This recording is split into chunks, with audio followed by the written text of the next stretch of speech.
Senior నాయకులు, మాజీ రాష్ట్ర కమిటీ సభ్యులు,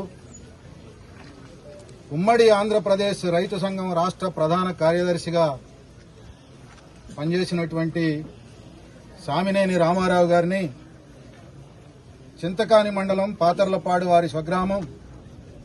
ఈ గ్రామంలో ఉదయం వారి కుటుంబం వారి ఇంటి వద్దనే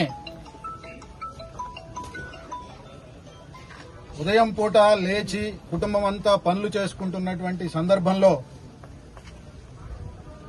ఈ గ్రామంలో సిపిఎం పార్టీ రాబోయే స్థానిక సంస్థల ఎన్నికల్లో విజయం సాధించే అవకాశం ఉంది, దాన్ని ఎదుర్కోవడం కష్టము అని చెప్పేసి భావించినటువంటి కాంగ్రెస్ పార్టీ శ్రేణులు కుట్ర చేసి హత్య గావించారు.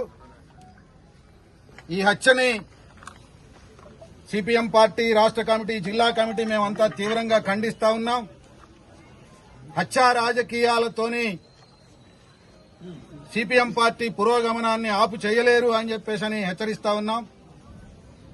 ఒక చిన్న వాదులాట జరిగినటువంటి నేపథ్యాన్ని దృష్టిలో ఉంచుకొని దసరా పండుగ సందర్భంలో జరిగినటువంటి ఘటన దాన్ని దృష్టిలో ఉంచుకొని ఈరోజు ఆయన్ని హత్య చేయాలని చెప్పేసి కుట్ర పన్ని కొంతమందిని పురమాయించి కొంతమందిని ప్రయోగించి హత్య చేసినట్టుగా హత్యకి ప్రత్యక్ష సాక్షిగా ఉన్నటువంటి వారు చెప్తున్నటువంటిది చూస్తే అర్థమవుతా ఉంది.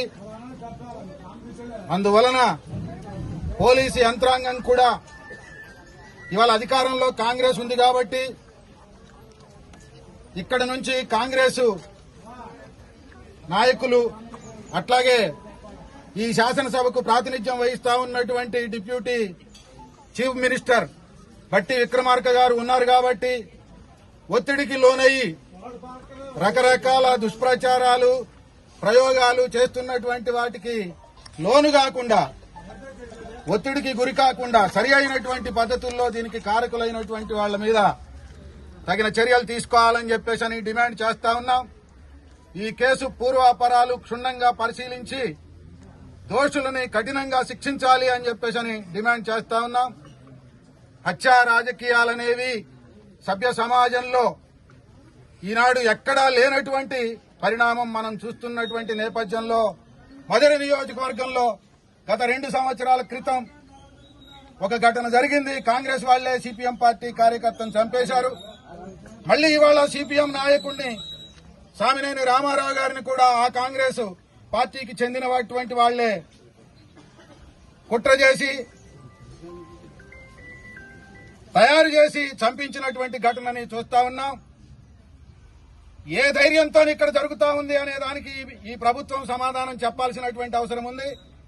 మేము ఏమి చేసినా సరిపోతుంది, హత్యలు చేసినా, దాడులు చేసినా, దౌర్జన్యాలు చేసినా, దుర్మార్గాలు చేసినా సరిపోతుంది అనేటటువంటి ఒక ధోరణితోని ఇక్కడ ఉన్నటువంటి కాంగ్రెస్ నాయకత్వం వ్యవహరిస్తా ఉంది అనంటే దీనికి భరోసా ఇచ్చేటటువంటి వాళ్లే దీనికి జవాబుదారీగా ఉండాల్సినటువంటి పరిస్థితి ఏర్పడుతుంది అని చెప్పేసి తెలియజేస్తా ఉన్నాం.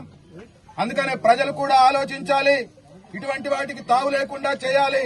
ఈ నియోజకవర్గంలో గూండాయుధం, రౌడీయుధం, పెత్తందారీతనం, పక్షపాతంతో వ్యవహరిస్తున్నటువంటి శక్తుల గురించి అంతా కూడా ఆలోచించి అప్రమత్తంగా ఉండి ఈ నియోజకవర్గంలో శాంతి భద్రతలను నెలకొల్పుకోవడానికి అవసరమైనటువంటి పద్ధతుల్లో ప్రజలు ఆలోచించాలని చెప్పేసి విజ్ఞప్తి చేస్తా ఉన్నాం.